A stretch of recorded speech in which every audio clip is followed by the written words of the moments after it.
Grenada's National Archive needs urgent attention.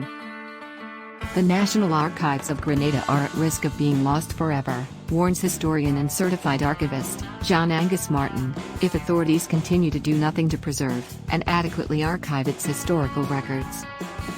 Grenada's National Archives are the country's official repository for records of historical and institutional significance, which provide valuable insight and knowledge of Grenada's history. The average Grenadian cannot easily access them as many irreplaceable archival materials are locked away and left to rot.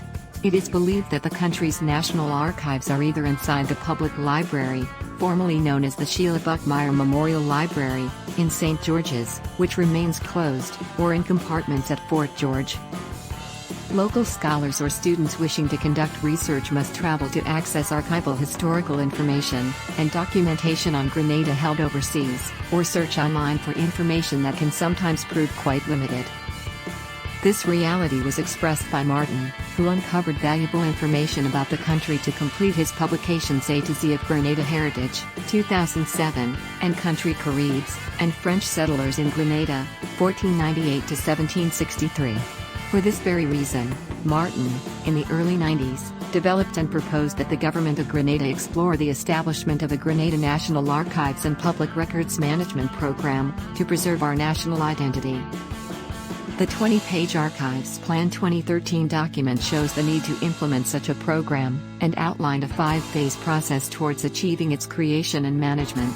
The document also provided information on the legislative framework that must be put in place, and possible international agencies willing to assist countries in implementing such a system by possibly providing funding and/or technical assistance by way of professional archivists and curators.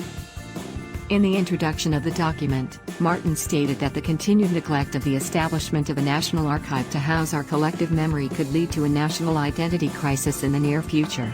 Because Grenada doesn't have a national archives, there's no place to go that's set up to provide documents for people to research. Whereas in the US, North America in general, or Europe, when you go, most of the historical documents on Grenada are pretty accessible through a process in a national archives.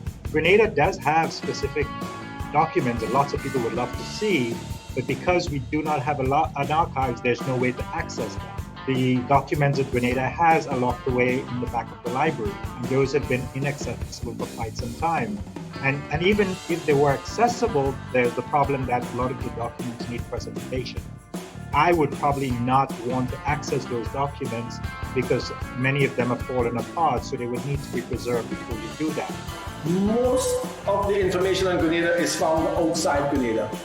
The majority of our documents from since 1979 to now, or till 83, were taken by the US, were scanned and given back to us, and they're now buried under Fort George.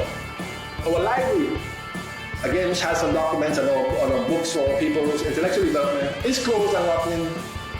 The importance of the National Archives or that repository of documentation that reflects our history, it's extremely important to us, and it must be kept in a manner that's accessible, well cared for, and updated constantly. So it's not like it's a trend setting something that we're doing, something that if anyone had asked me before, I would say, of course, it's somewhere, I don't know where, but I'll just make a call and we'll find out where we have to go to locate it. So learning that it's not accessible, tremendously disappointing. As a historian, access to records is vitally important to your work.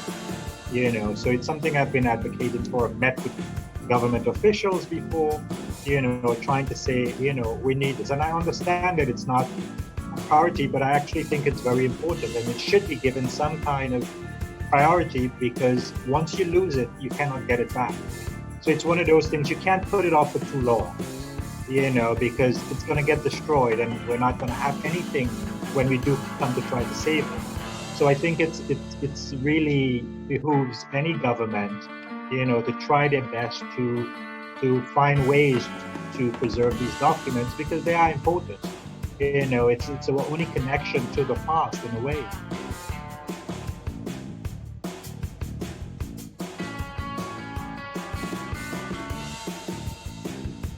Grenada does have specific documents that lots of people would love to see, but because we do not have an archive, then there is nowhere to access that. The documents that Grenada has are locked away in the back of the library, and those have been inaccessible for quite some time, and even if they were accessible, the problem is that a lot of the documents need preservation, he said.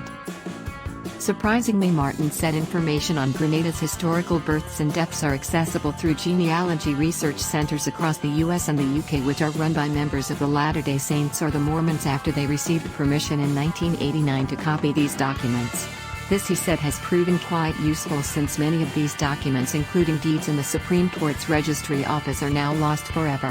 Furthermore, it seems that authorities have relinquished their responsibilities as public stewards to third-party organizations such as Google, Ancestry, and Internet Archive, which store and distribute copies of some documents on remote servers. However, for these documents to become available online, they must first be copied and digitized, a venture that can be quite costly for researchers. Martin hopes that the government of Grenada will move swiftly to implement such an initiative before Grenada's archival documents are lost forever. The French documents in Grenada were probably destroyed in a fire. We haven't been able to figure out exactly, but most likely because we had some fires that destroyed St. George's. The French documents are not in Martinique or anywhere else. Like births and deaths during the French period, those are non-existent, which is sad because if something like a fire should happen to that one building in St. George's where these documents are, then it's gone because there are no copies anywhere else. And that's why we need a national archive, he said. Funding such a project can be quite costly. However, in the age of the internet where information can be used to generate revenue, Martin believes if the archiving facility is set up correctly, then it should be able to fund its own operations, since there is an increasing demand for historical documentation by researchers who are willing to pay to obtain them. Another avenue for revenue generation is the increasing demand for genealogical research to trace family ancestry. Once the government can understand the economic potential that can be created by establishing a national archive, there might be more significant effort soon to preserve and restore the country's historical documents. Meanwhile, public access to important archive information continues to be a challenge. Concerned citizen and entrepreneur Emmanuel Duncan has lamented on this very issue after having experienced the frustration of having to navigate through a labyrinthine bureaucratic system in search of national archives, only to be told that they are locked away in the public library, which cannot be accessed by the public. Learning that National Archive is not accessible is a bit disappointing, but I am pretty sure that there are people who possibly know better and can point us in the right direction. Duncan said. He is unsure of its present state, or where the country's National Archive is located, but is quite certain that Grenadians must be made aware as a matter of national importance. I think it is interesting to know where's our history, the importance of the National Archive, or that repository of documentation that reflects our history is extremely important to us, and it must be kept in a manner that is accessible and well cared for. He continued. Educator and activist, Kwabena Amen said the majority of our documents from 1979 to 1983 was taken by the U.S., scanned and sent back to us, and they are now buried under Fort George. Our library has documents and books for our people's intellectual development, and is closed. If we want to research anything about Grenada, then we would have to go to Europe, America or England to find information relating to us.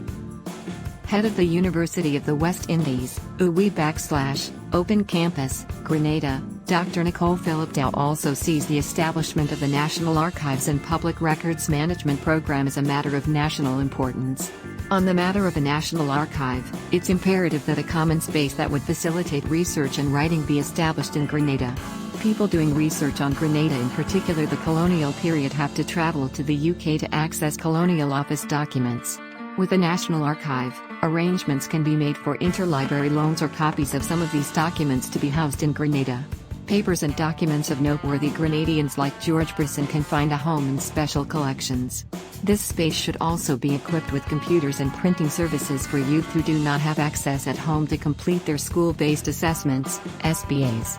It should be staffed with competent librarians and technical staff to assist its users, she said.